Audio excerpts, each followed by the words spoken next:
Bismillahirrahmanirrahim. Assalamualaikum warahmatullahi wabarakatuh. Waalaikumsalam.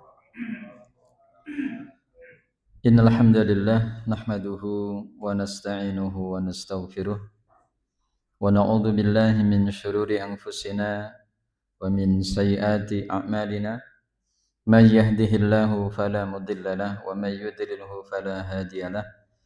Asyhadu an la ilaha illallah wahdahu la syarika lah wa asyhadu anna Muhammadan abduhu wa rasuluhu la nabiyya wa la rasulahu ba'dah.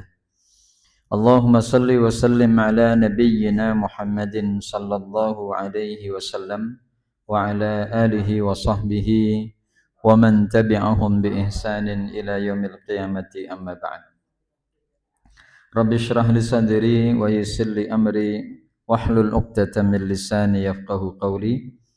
Yaqulu Allah Ta'ala fi kitabihil karim, a'udzu billahi minasy syaithanir rajim.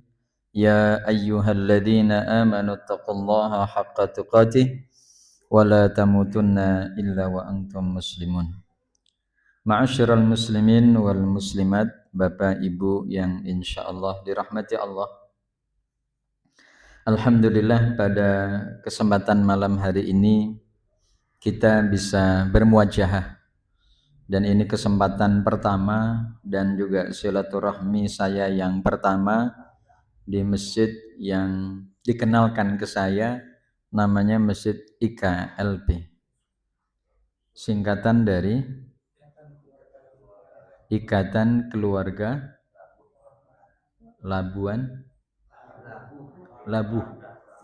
Oh, Labuh Prambanan. Ada Prambanan? Oh, Prambahan. Saya dengarnya Prambanan. Berarti ini keturunan raja-raja berarti ini kalau Prambanan. Prambahan, Pak ya. Jadi Sumatera Barat ya. Oh, awalnya Mushola Muhajirin tapi berubah menjadi Mushola IKLP. Baik, izinkan saya bersilaturahim di hadapan Bapak Ibu sekalian.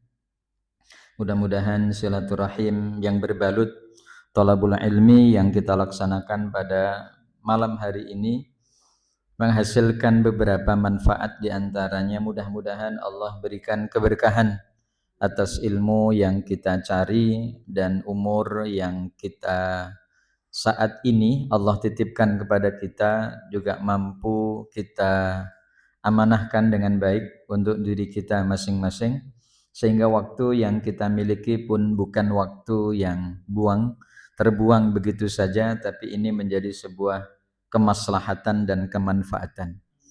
Karena tidak ada waktu yang kemudian kita miliki kecuali di dalamnya ada pertanyaan, dan kalau kemudian dikaitkan dengan masa muda, masa tua, umur, maka ini akan ada pertanyaan yang wajib kita jawab. Dulu waktu kita masih di dunia, kita gunakan waktu itu untuk apa?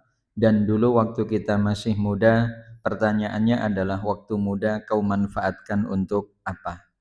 Maka mudah-mudahan ketika Allah Subhanahu wa taala membatasi usia kita dengan ajal yang sudah ditentukan, maka kita berharap mudah-mudahan Allah terus memberikan taufik dan tuntunan kepada kita sehingga kita Allah wafatkan dalam keadaan husnul khotimah. Amin ya rabbal alamin. Bapak Ibu kaum muslimin wal muslimat ta'azzakumullah, sebagaimana informasi yang disampaikan, mungkin ada yang baca, ada yang tidak. Bahkan mungkin ada jamaah yang belum punya WA mungkin ya. Ada yang belum punya WA, itu sepertinya di pasar Bambu Kuning dijual itu Pak, WA. Kayaknya harganya murah, kayaknya ini mendekati pertengahan tahun. Materi kita adalah fokusnya kepada tafsir, dan yang kita akan kaji adalah tafsir Al-Fatihah terlebih dahulu. Namun izinkan saya untuk mengenalkan diri. Nama saya Asif Abdullah, ASIF Abdullah. Lalu kemudian saya sehari-hari beraktivitas di Darul Fatah, Pak. Saya setiap hari beraktivitas di Darul Fatah, dan aktivitasnya dua, ya ngajar, ya juga ngurusin Bapak Ibu yang mau melaksanakan ibadah haji, termasuk Pak Haji Zunaidi yang kemarin kami urusi. Dan sekarang beliau sudah kurus. Berarti kami berhasil ngurusin beliau karena selama di Tanah Suci 40 hari, totalnya 42 hari ya Pak Junaidi Koto yang kemudian ikut rombongan KBIHU Darul Fatah. Kurang lebih ada 180 jamaah. Maka jika ada di antara Bapak Ibu yang memang tahun ini, misal teman, tetangga, handai tolan, jiran tetangga ada yang mau berangkat haji, maka bisa diarahkan untuk ikut manasik di Darul Fatah. Karena memang Darul Fatah dari dulu sampai kemarin berkomitmen untuk menjalankan seluruh apa yang bisa kita kerjakan mulai dari yang rukun, yang wajib, dan yang sunnah. Sehingga mudah-mudahan ini mendekati kepuasan diri dalam menjalankan ibadah haji. Jadi bukan hanya sekedar wajibnya saja atau rukunnya saja, tapi juga sunnahnya bisa kita ambil, dan inilah yang disebut dengan wa atimmul hajja wal umrata lillah, yaitu menuju kesempurnaan haji dan umrah, yaitu dengan mengambil tata cara manasiknya Rasulullah sallallahu alaihi wasallam. Bapak Ibu yang insyaallah dirahmati Allah, mari kita awali taklim kita pada kesempatan pagi hari ini dengan ucapan basmalah. Bismillahirrahmanirrahim. Dan seraya memohon ridha dari Allah Subhanahu wa taala, sebelum kita kaji lebih dalam surah Al-Fatihah yang setiap hari kita baca, kita akan baca dulu bersama-sama. Kita awali dengan ta'awud dan juga dengan basmalah. A'udzu billahi minasyaitonir rajim. Mari bareng-bareng aja Bapak Ibu, enggak usah saya baca baru Bapak Ibu, tapi kita baca bersama-sama. Kita ulang ya. A'udzu billahi minasyaitonir rajim. Bismillahirrahmanirrahim. Alhamdulillahi rabbil alamin. Ar-Rahmanir-Rahim. Maliki yaumiddin. Iyyaka na'budu wa iyyaka nasta'in. Ihdinas siratal mustaqim. Siratal ladzina an'amta 'alaihim ghairil maghdubi 'alaihim waladdallin. Amin.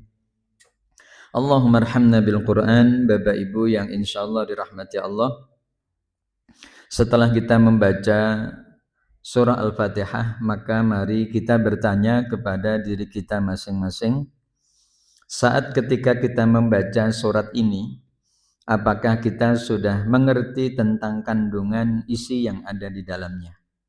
Itu yang kemudian perlu kita tanyakan kepada diri kita masing-masing, karena ketika kita tahu, paham, mengerti dengan apa yang ada di dalam surah Al-Fatihah, maka ini akan mendekatkan diri kepada kekhusyuan di dalam sholat.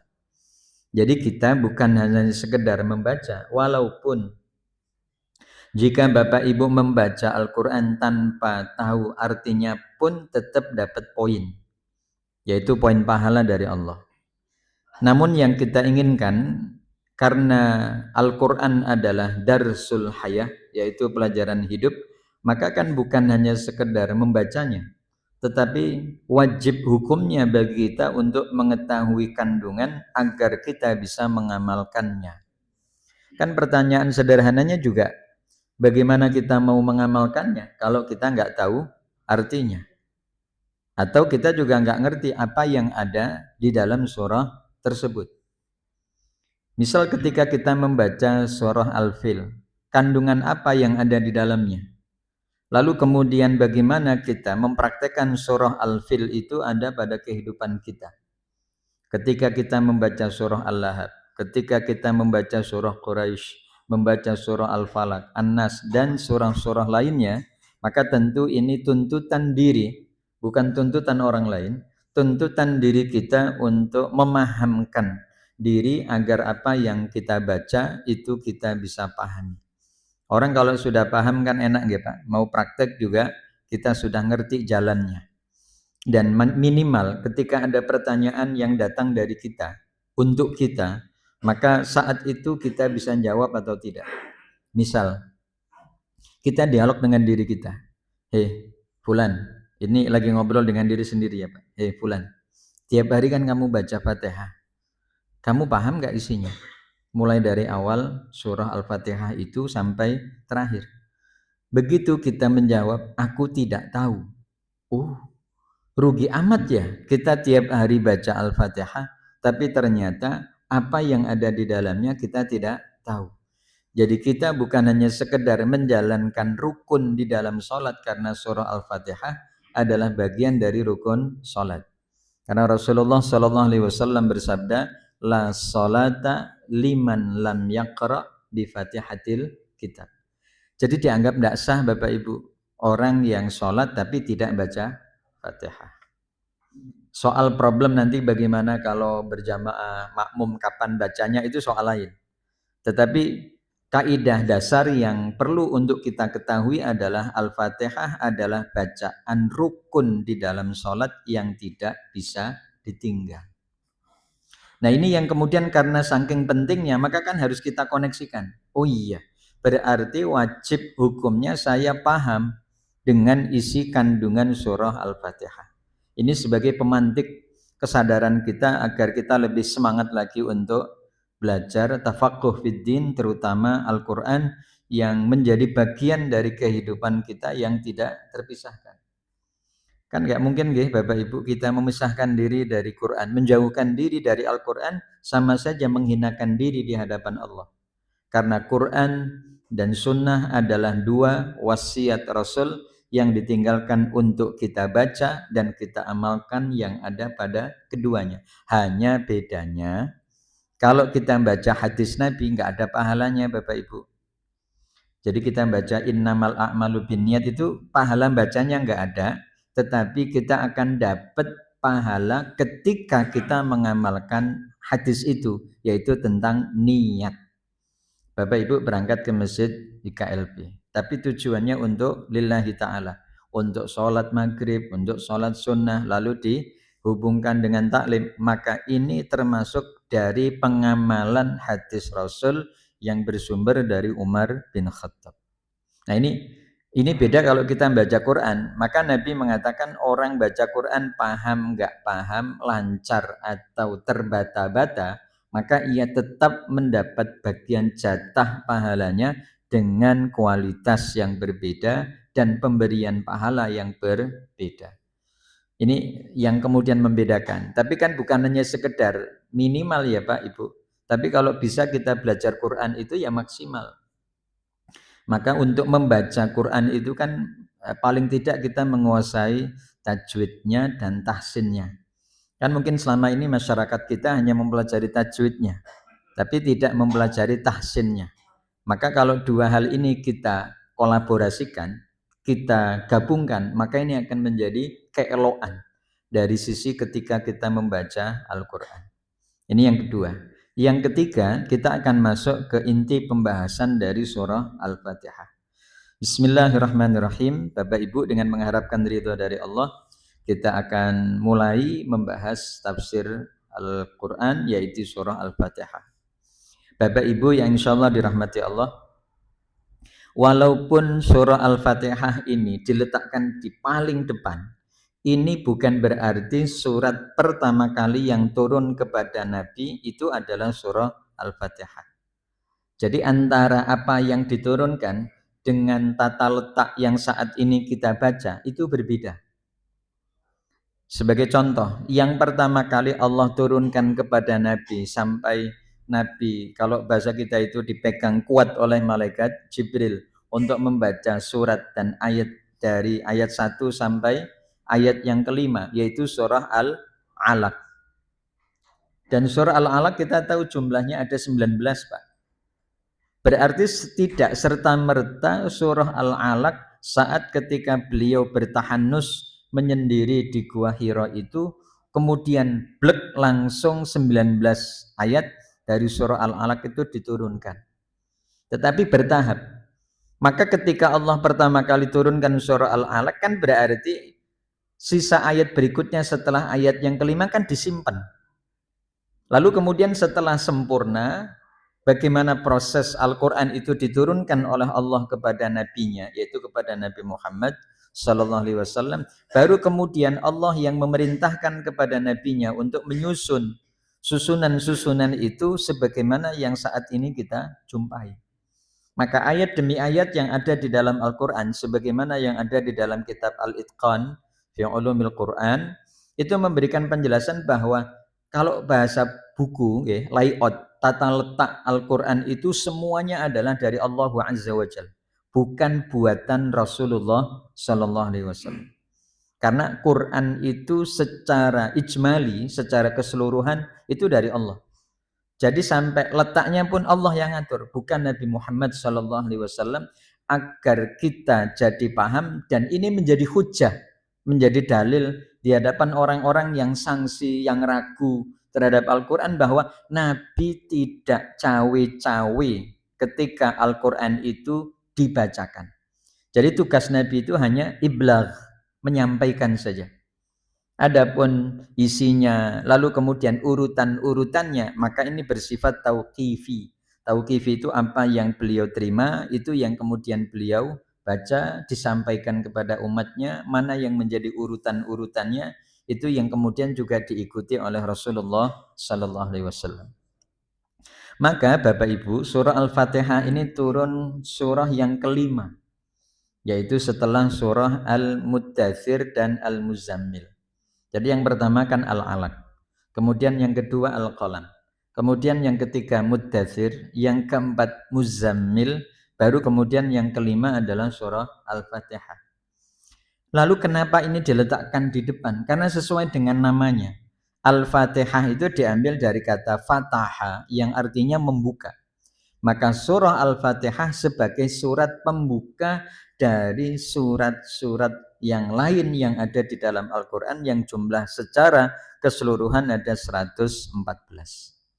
Jadi yang pertama kali, maka nama sesuai dengan objeknya. Bapak Ibu yang punya nama juga pasti orang tua yang memberi nama kepada kita masing-masing itu memiliki sisi historis. Kenapa kita punya nama A, punya nama B, itu ketika ditanyakan ada alasannya. Kenapa mereka memberi nama kita seperti itu. Maka ini Al-Fatihah karena memang diawali dengan pembukaan. Maka Al-Fatihah itu diambil dari kata Fatahah. Maka suratul Fatihati itu adalah surah pembuka. Kemudian yang kedua, karena isi kandungan Al-Quran yang berjumlah 30 juz itu adalah hasil ekstraksi dari surah Al-Fatihah, maka surat ini disebut Ummul Kitab. Ummun itu artinya apa Pak? Ibu? Ibu ya. Kitab berarti ibunya kitab. Dan penyebutannya juga tidak menggunakan kata abul kitab ya Pak. Tapi memang paling pas itu menggunakan Ummul Kitab. Kenapa demikian? Karena dari sana terkandung beberapa pelajaran-pelajaran penting, terutama berkaitan dengan tauhid, berkaitan dengan tata cara bagaimana kita beribadah kepada Allah, bagaimana kita memohon kepadanya, itu adalah landasan utamanya ada di dalam surah Al-Fatihah. Maka lahir berbagai macam pelajaran-pelajaran yang kita dapati dari Al-Baqarah sampai An-Nas. Tapi garis besarnya itu ada di dalam Al-Fatihah, Ibu. Jadi garis besarnya dari semua materi pelajaran hidup yang kita dapati dari Al-Quran itu berawal dari Al-Fatihah. Maka ia disebut sebagai Ummul Kitab. Dan yang ketiga, Al-Fatihah juga disebut sebagai As-Sab'ul Mathani. As-sab'u itu artinya 7. Mathani itu mutakarrir, yang berulang-ulang. Kenapa? Karena jumlah surah Al-Fatihah yang ayatnya 7, ini kita ulang-ulang dalam membaca. Bahkan di sebagian masyarakat kita, kalau lagi ada acara, dikit-dikit pakai kirim Fatihah. Itu nggih Pak, saking ampuhnya Fatihah itu, maka berbagai macam acara biasanya diawali dengan Fatihah dan ditutup dengan Fatihah. Kalau dalam ibadah, dalam ibadah. Tidaklah sholat yang kita kerjakan kecuali di dalamnya ada Al-Fatihah. Sampai sholat jenazah yang tidak ada rukuknya, tidak ada iktidalnya pun tetap ada bacaan Al-Fatihahnya. Dan itu ada pada poin yang pertama. Setelah itu baru kita bersolawat kepada Rasul. Nah ini Bapak Ibu, coba Bapak Ibu perhatikan mana ada sholat yang di dalamnya tidak ada bacaan Fatihah. Kira-kira ada nggak? Nggak ada nggih Pak. Semua sampai sholat witir yang jumlahnya hanya 1 rakaat minimal. Kalau ternyata waktu kita sudah tidak cukup untuk kita kerjakan 3 rakaat, maka minimal dalam satu malam itu kita ngerjakan sholat witir itu hanya 1, tanpa diawali dengan 2 rakaat sebelumnya. Itu pun tetap ada bacaan Al-Fatihah. Maka surah Al-Fatihah disebut sebagai As-Sab'ul Mathani, 7 ayat yang dibaca diulang-ulang. Maka tadi yang juga saya ingatkan kepada jamaah adalah sabda Rasul, ya Pak ya. Sabda Rasul sallallahu alaihi wasallam. Ahlan Pak Yai, besok kita ketemu ya. Di Nurul apa itu? Baitul Ilmi. Kami menyebut beliau Pak Guru. Guru ya. Kita lanjutkan. Jadi ini yang kemudian kita dapati kandungan yang penyebutan kenapa disebut Fatihah itu karena sebagai surah pembuka. Kenapa disebut Ummul Kitab? Karena sebagai ibunya kitab. Kenapa disebut ibu? Karena dari sanalah lahir pelajaran-pelajaran penting yang kemudian kita dapati di dalam surah-surah lainnya. Kalau kita berbicara tentang ketauhidan sudah ada di dalam Al-Fatihah.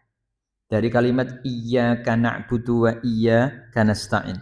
Ketika kita mentadaburi dan memperdalam Asmaul Husna yang ada di dalam surah Al-Hasyr, itu kita sudah dapati pertama kali dari ayat pertama, kedua, dan ketiga.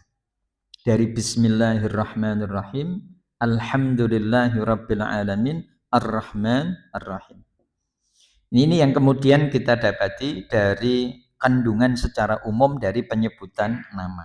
Maka biasanya Pak, Ibu, surat-surat yang ada di dalam Al-Quran itu terkadang memiliki lebih dari 1 nama.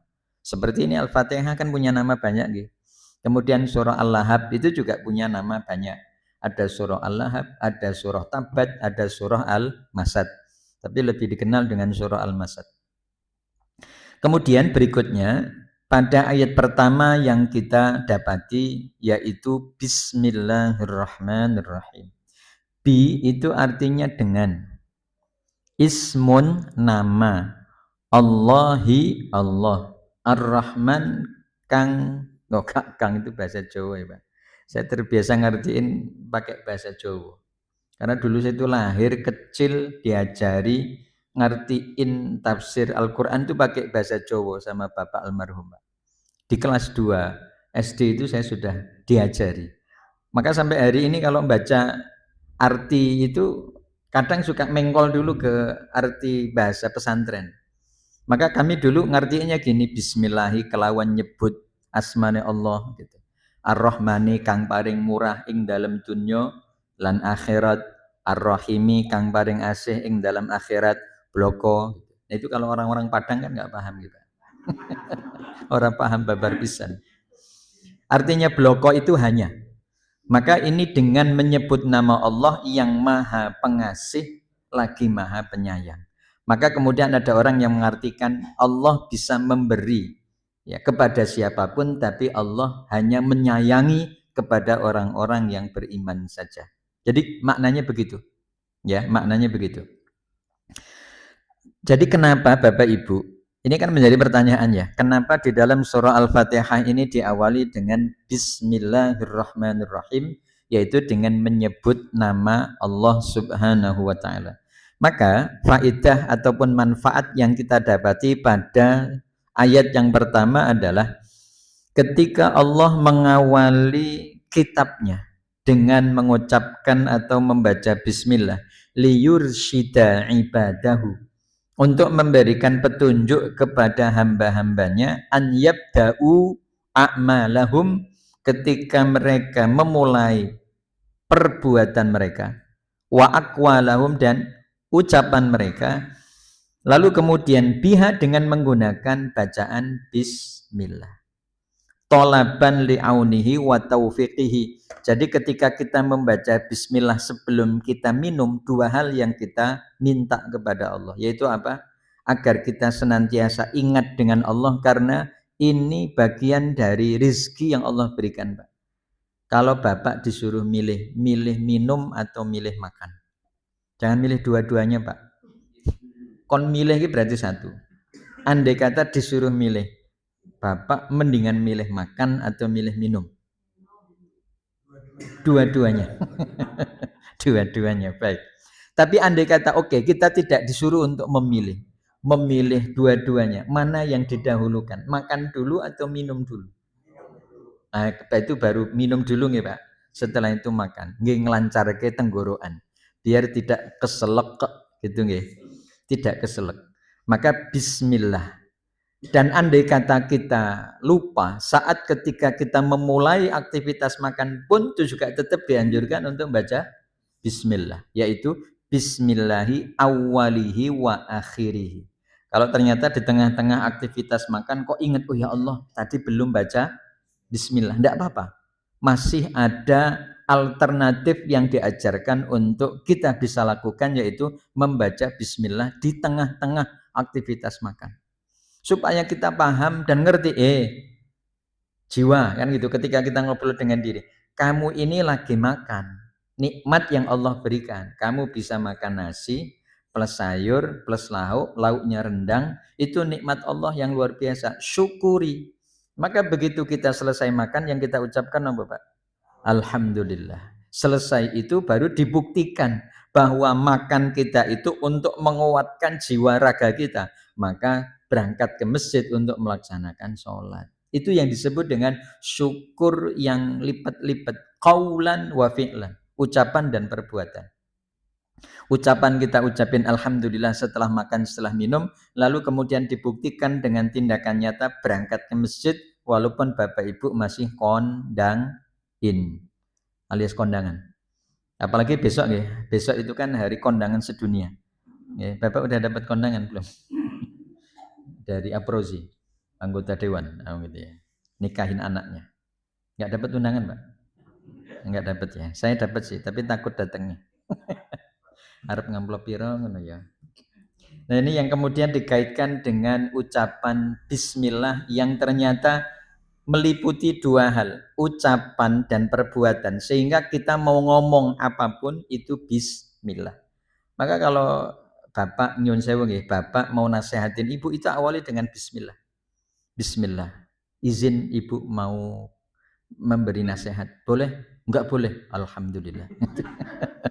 Kan izin dulu ya. Ternyata enggak diizinkan oleh Kapolda, ya sudah. Kapolres kan manut wae, Pak. Ini yang dikaitkan dengan bismillah. Bapak Ibu kalau mau apa aja nggih, mau makan ya bismillah, mau minum bismillah, mau berangkat kerja bismillah, karena ini dekat pasar nggih. Bapak mau aktivitas ke pasar ya bismillah. Maka inilah yang kemudian kita kaitkan dan integrasikan dengan apa yang kita akan lakukan, bahwa tidak mungkin apa yang kita lakukan itu lepas dari pengawasan Allah. Maka mudah-mudahan dua hal, pertolongan hadir, lalu kemudian taufik bimbingan Allah juga hadir. Apa itu taufik Bapak Ibu? Apa yang tadinya sulit jadi mudah. Itu namanya taufik. Karena dekat atau jauhnya masjid itu bukan soal letak geografisnya. Masjid itu jadi bisa saja dekat, tapi menjadi jauh karena ternyata nggak dapat taufik. Ada orang dekat masjid nggak pernah ke masjid. Ada orang yang rumahnya 1 kilo tapi nggak pernah ketinggalan jamaah. Berarti orang berangkat ke masjid itu bukan soal jauh dekatnya Pak, tapi soal jauh dekatnya hati dengan masjid. Dan itu kalau bukan karena taufik pertolongan dari Allah, maka nggak mungkin. Maka ciri dari berkahnya umur yang disampaikan oleh Rasul itu adalah tidaklah ia ditambahkan umurnya kecuali Allah memberikan taufik padanya. Jadi semakin tua itu semakin menjadi-jadi Pak dalam ketaatan kepada Allah. Itu yang disebut dengan bismillah. Maka ini menjadi sebuah pemahaman kepada kita. Kenapa surah Al-Fatihah ini diawali dengan Bismillah? Agar kita senantiasa ketika kita mengucapkan dan melakukan sesuatu jangan tinggalkan Bismillah. Soal nanti Bismillah dijaharkan atau tidak dijaharkan pada sholat-sholat jahriyah, yaitu maghrib, isya, dan subuh, ini soal khilaf, soal perbedaan, tidak perlu untuk dipertentangkan. Kalau ada imam yang tidak mengeraskan bacaannya jalan, dan kalau ada imam yang mengeraskan bacaan Fatihahnya, apa Bismillahnya jalan. Jangan sampai terjadi polemik di masyarakat. Pernah ada kejadian di Masjid Al-Mulk, Pak, yaitu di rumah sakit daerah. Karena imamnya tidak membaca Bismillahnya nggak dikeraskan, sementara masyarakat yang datang di situ kan dari berbagai macam daerah. Kan pasiennya kan pada datang, lalu keluarganya juga pada datang. Nah, problemnya adalah tingkat pemahaman jamaah itu kan beda-beda, Pak. Maka begitu selesai sholat ribut, Pak, di belakang. Yang ngomong imamnya wis macem-macem, terus kemudian sampai pada akhirnya satu di antara mereka mengatakan sholat kita tidak sah, wajib diulang. Maka i'adah, balik ngulang lagi Bapak Ibu sholat maghribnya beberapa orang di belakang. Padahal sudah sholat maghrib, hanya gara-gara Bismillahnya tidak dikeraskan. Padahal ini nggak mungkin nggak dibaca karena Bismillah itu bagian dari Al-Fatihah. Masa ditinggalkan? Kan nggak mungkin. Maka yang tidak terdengar bukan berarti tidak dibaca. Sesuatu yang tidak terdengar itu bukan berarti tidak dibaca. Dan imam pasti tahu tentang masalah itu. Maka berhusnudzon kepada imam adalah perkara wajib yang harus dibangun oleh jamaah. Jangan suudzon terus. Kalau sudah dibangun dengan sikap yang berburuk sangka, maka sedikit saja apa yang mungkin kurang pas akan menjadikan problem. Dan kalau sudah begitu, kepemimpinan dari seorang imam ini menjadi sesuatu yang pada akhirnya rusak.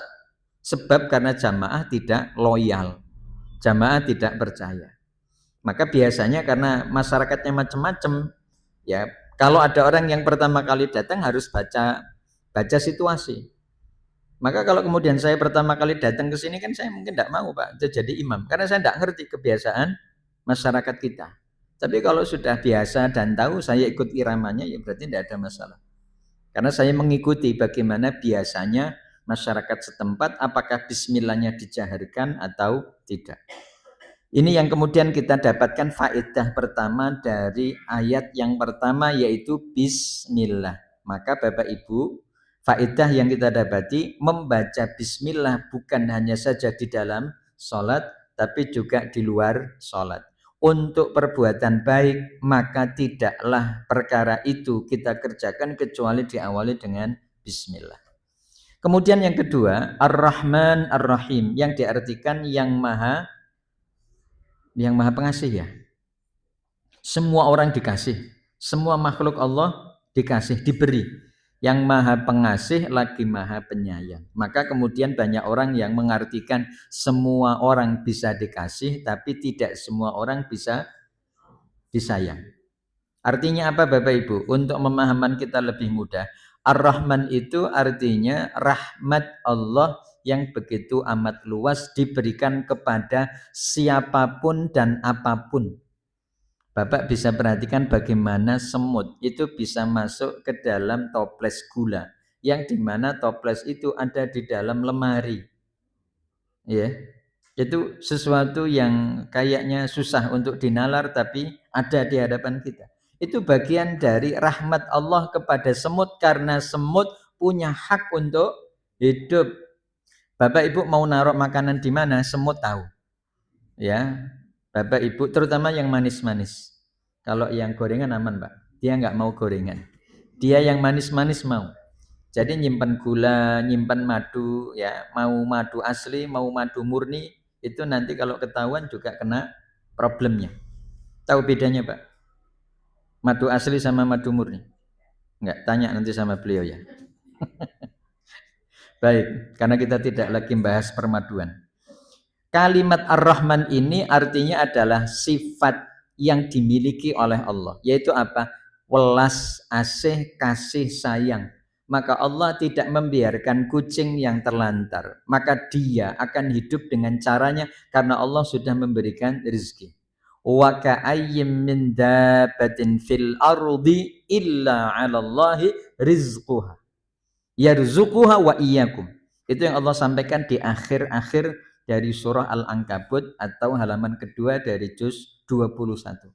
Tidaklah binatang melata yang ada di bumi kecuali Allah yang memberikan rezeki kepadanya dan kepada kamu.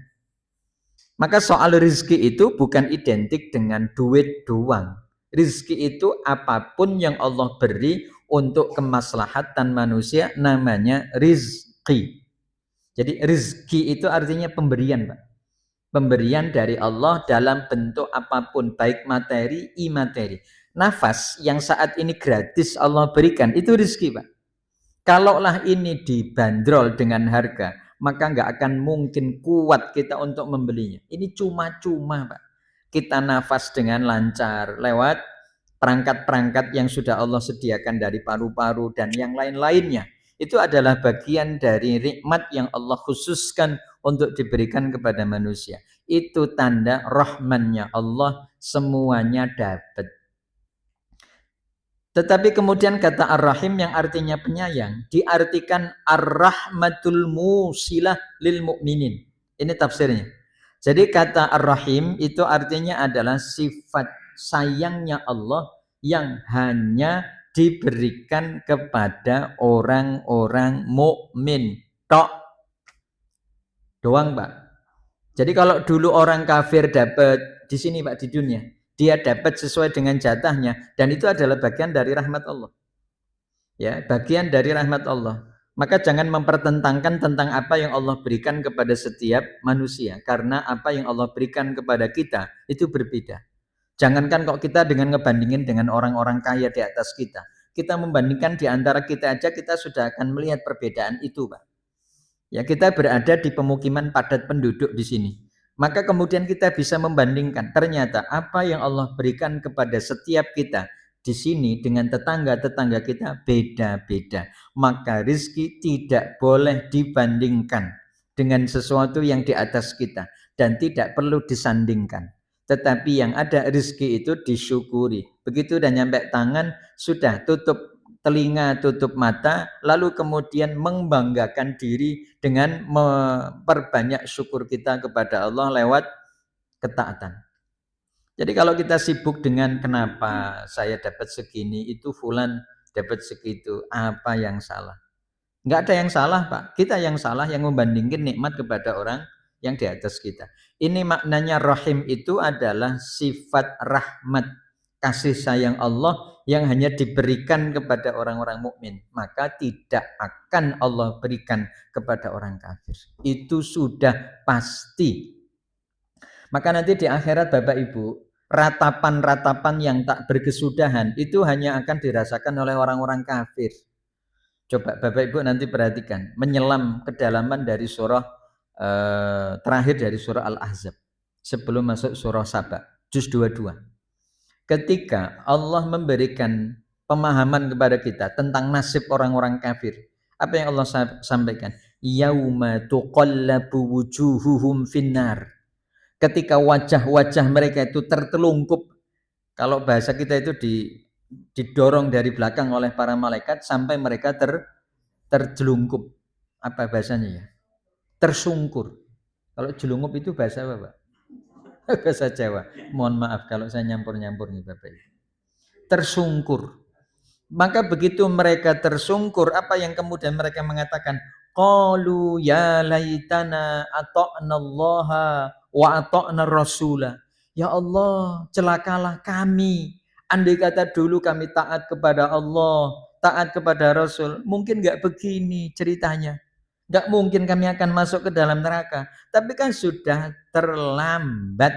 Kata terlambat tidak akan mungkin memperbaharui apa yang mereka inginkan dikembalikan lagi ke dunia. Karena Allah tahu karakter manusia. Kata Allah, kalau aku kembalikan maka kamu akan kafir untuk yang kedua kalinya. Maka tidak ada guna. Lalu kemudian mereka mengatakan, Ya laitana, kata mereka, ata'na Allah wa ata'na Rasul. Kemudian mereka mengatakan, qalu ata'na sadatana wa kubara'ana fa'adalluna sabila. Kami kemarin waktu di dunia ya Allah ikut kepada pemimpin yang ada di dalam agama kami. Entah apa sebutannya. Kita nggak usah nyebut nih Pak. Pokoknya sebutan dari setiap pemimpin dari agama-agama itu mengarahkan kepada pengikutnya dalam kesesatan dan kami ikut. Maka sebab karena mereka kami tersesat ya Allah. Apa kata mereka? Rabbana atihim di'faini minal adab. Ya Allah berikan 2 kali lipat azab kepada mereka. Wal anhum la'nan kabir. Dan laknat kepada mereka, laknat yang besar yang kemudian mereka biar bisa merasakan. Tapi kan itu yang akan diucapkan oleh orang-orang kafir yang informasi ini mungkin nggak kebaca oleh mereka. Maka jangan sampai itu kemudian menjadi sebuah penyesalan bagi kita. Maka mempertahankan keimanan kita kepada Allah adalah cara untuk mendapatkan rahmat Allah bersambung, Pak. Maka jangan biarkan rahmat Allah terputus. Maka rahmat Allah kepada orang-orang mukmin itu akan nyambung pada 3 dimensi. Dimensi dunia, dimensi alam barzah, dan dimensi akhirat. Di alam barzah orang-orang mukmin ditolong, Pak. Diberikan bantuan Bapak Ibu. Jenengan bisa perhatikan surah Ibrahim ayat 27. Yutsabbitullahu alladhina amanu bil qauli tsabiti fil hayati dunya wa fil akhirah.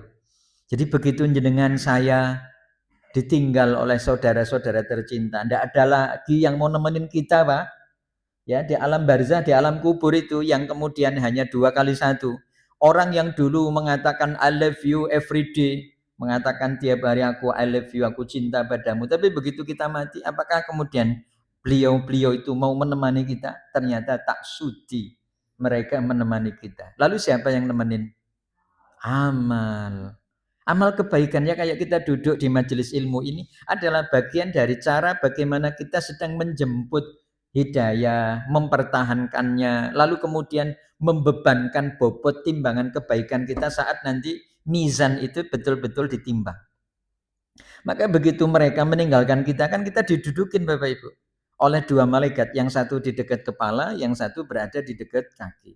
Maka kemudian begitu sudah duduk, begitu langkah-langkah kaki dari pentakziah sudah meninggalkan kita, baru kemudian kita ditanya, man rabbuka, siapa Tuhanmu? Maka kita jawab, Allahu Rabbi. Lalu kemudian dia nanya, malaikat itu nanya, ma ra'yuka an hadzal rajul? Apa pendapatmu tentang laki-laki ini? Maksudnya adalah Nabi Muhammad Sallallahu Alaihi Wasallam. Kita orang-orang yang beriman itu spontan, Bapak Ibu, bukan uhui, spontan langsung bisa jawab. Apa jawabannya, Pak? Hada Muhammadun Abdullahi wa Rasuluh.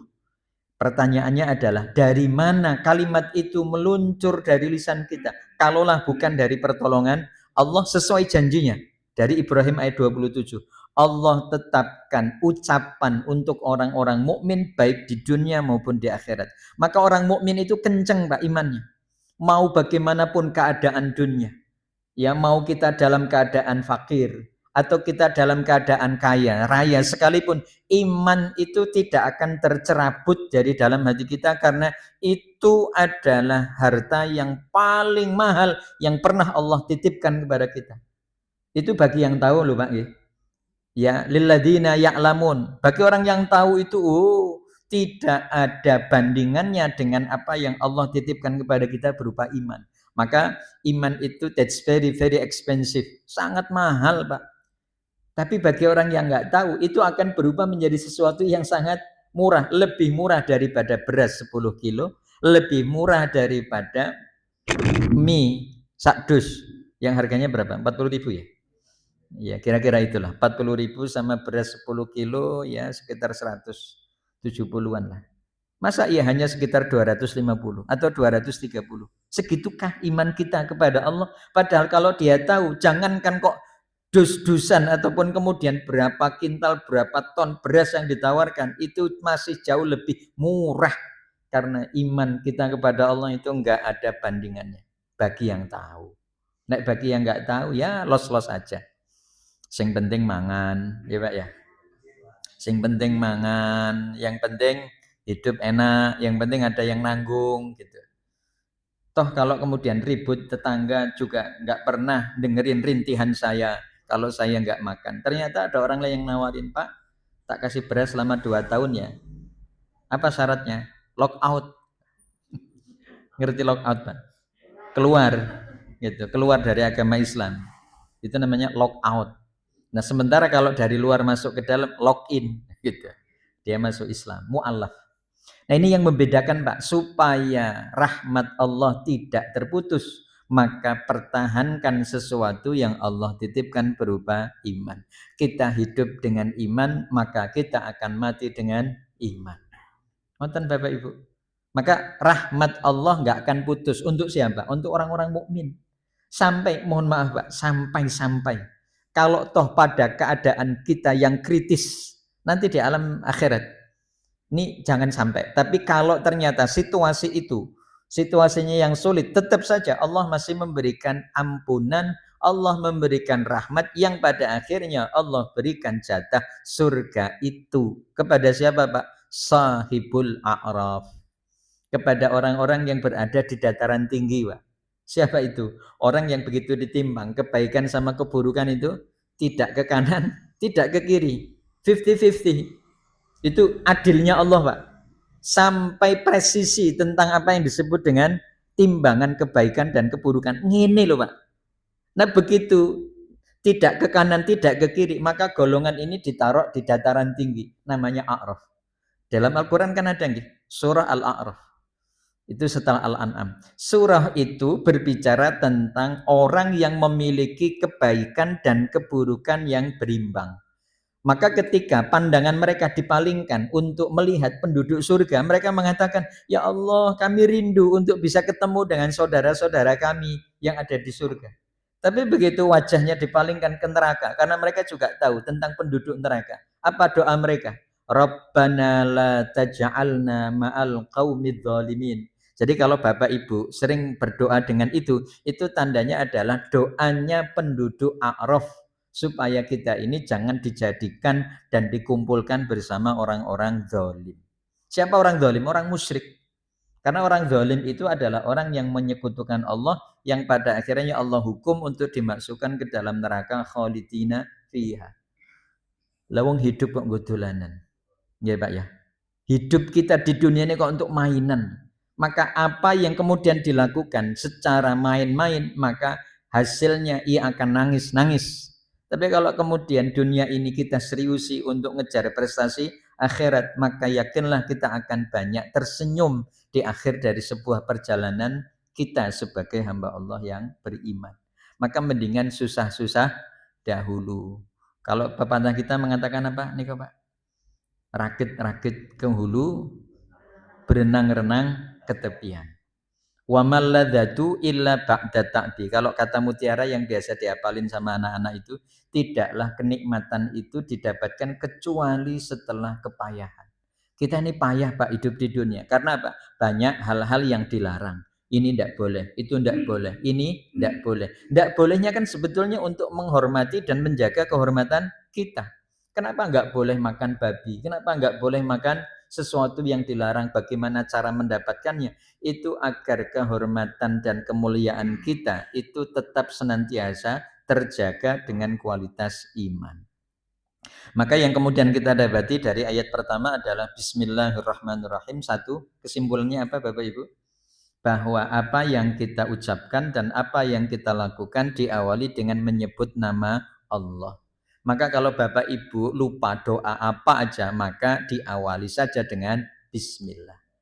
Ya, misal mau pakai baju baru, enggak bisa. Yes, pokoknya Bismillah. Jadi ada doa andalan yang semuanya everything apa yang kita ucapkan itu andalannya Bismillah. Maka sampai ada jamaah haji itu, tapi bukan Bismillah nggih. Kan kalau keliling Ka'bah itu kan hanya membaca Rabbana atina fid dunya hasanah wa fil akhirati hasanah wa qina adzabannar, mulai dari rukun Yamani sampai ke Hajar Aswad. Tapi karena ada jamaah yang mungkin sudah diajari doa yang reno-reno gitu, yang macam-macam. Begitu beliau dituntun sama orang yang di belakangnya, kok doanya itu aja, dia sambil ngomong ke belakang, doanya itu aja Ustaz. Jadi pikir beliau Kok doanya cuma satu? Terus kata yang nonton, mau tak lanjutin nggak nih dorongnya? Kalau nggak tak tinggal ibu nih. Udah diem aja. Pokoknya 7 putaran selesai, tapi di lantai 2. Kalau di lantai 1 nggak bisa. Nah, Bapak Ibu yang insya Allah dirahmati Allah, terus kesimpulan yang kedua, Ar-Rahman Ar-Rahim adalah 2 nama Allah yang memiliki arti yang maha pengasih dan maha penyayang. Nah, orang mukmin di dunia Allah kasih, nanti di akhirat pun juga Allah akan kasih sesuai dengan jatahnya. Maka ini yang kemudian disebut Ar-Rahman Ar-Rahim itu adalah Ar-Rahmatul Musilah, yaitu rahmat yang bersambung yang Allah berikan kepada orang-orang mukmin. Jadi kita orang mukmin itu selamat dunia, selamat akhirat. Di dunia Allah selamatkan dari fitnah dunia karena kita tidak terjerembab kepada kubangan berbagai macam fitnah-fitnah dunia. Bagi mereka Bapak Ibu yang tidak kuat dengan dunia, tidak kuat dengan gemerlapnya dunia, maka mereka akan menjadi penghamba dunia. Apa yang mereka lakukan, Pak? Seluruh waktu, kekuatan, umur yang mereka gunakan hanya untuk kesenangan duniawi sesaat. Begitu mereka mati dalam keadaan su'ul khotimah, maka mereka hanya akan menyengsarakan dirinya sendiri nanti di hadapan Allah. Dan kalau sudah begitu, sudah tidak akan ada lagi kesempatan yang Allah berikan. Lalu kemudian yang kedua, atau sebelum kita lanjutkan mungkin ada pertanyaan yang mau diajukan. Bapak Ibu mau nanya? Misal nanya, Pak Ustadz tinggalnya di mana gitu. Oh enggak ya. Baik. Kita lanjutkan pada ayat yang kedua. Alhamdulillahirabbil alamin. Alhamdu itu diartikan segala puji lillahi untuk Allah Rabbil alamina semesta alam, yaitu Tuhan semesta alam. Apa maknanya Bapak Ibu? Segala puji itu berarti tidak ada pujian yang layak kecuali hanya disematkan untuk Allah. Berarti kita nggak layak untuk dapat pujian. Kenapa Bapak Ibu? Karena kita ini makhluk ciptaan Allah yang penuh dengan kelemahan, penuh dengan kekurangan. Kalau sudah begitu, apa yang akan diberikan pujian itu kepada kita yang notabene penuh dengan kekurangan? Maka nggak usah baper kalau kita sudah melakukan sesuatu dan mendapatkan prestasi, lalu kemudian nggak dipuji. Itu berarti apa yang kita lakukan dari awal hanya mengharapkan balasan dari manusia, dan itu salah. Maka apa yang kita lakukan itu berujung dari apa yang kita baca. Inna sholati wa nusuki wa mahyaya wa mamati lillah. Sesungguhnya sholatku, sholatku, ibadahku, hidupku, matiku hanya untuk Allah. Maka kalaulah ada orang yang memuji kepada kita, bahwa itu bagian dari cobaan agar kita tidak lupa. Maka kalau ada orang muji kita, Bapak hebat, Ibu luar biasa. Apa yang Bapak Ibu ucapkan? Hadza min fadli Rabbi. Ini dari keutamaan yang Allah berikan. Jadi kalau ada orang muji Bapak itu gimana? Kalau bukan saya ya kayaknya nggak bisa. Kayaknya atas bener gitu ya. Ya gitulah. Coba. Itu kalau musola saya diemin. Beberapa tahun mangkrak. Begitu saya gerak, sebulan jadi. Itu. Ketika ada pujian datang, maka kalau ada pujian itu seperti orang yang sedang narok pasir ke muka kita diantemin, pruk gitu Bapak Ibu. Itu maka harus segera dihilangkan. Maka pujian itu bukan sesuatu yang dicari dan kadang-kadang menenggelamkan orang. Maka enggak usah baperan. Kita sudah pulang dari tanah suci, kalau enggak dipanggil Pak Haji enggak nengok gitu. Pak Haji, begitu dipanggil Pak Haji langsung nengok, tapi begitu dipanggil Pak gitu, sok-sok budek nggak denger gitu kan. Nah gitu. Saya ini udah 14 tahun nunggu, masa begitu pulang dari tanah suci nggak ada yang manggil saya Pak Haji gitu. Maka begitu dapat undangan takziah hari ketiga, nama hanya nggak ditulis, nggak datang Pak. Begitu hari keempat ditanya kenapa nggak datang, salah namanya. Apa salahnya? Nggak ada hanya gitu. Apa itu hanya? Haji. Kalau sudah 2 kali berarti haji gitu. Maka itu bukan bagian dari pujian yang disematkan kepada manusia, tapi pujian itu hanya untuk Allah Subhanahu wa taala. Baik, kita sampai pada ayat yang kedua, nanti kita akan lanjutkan ayat kedua sampai ayat yang ketujuh untuk pertemuan berikutnya.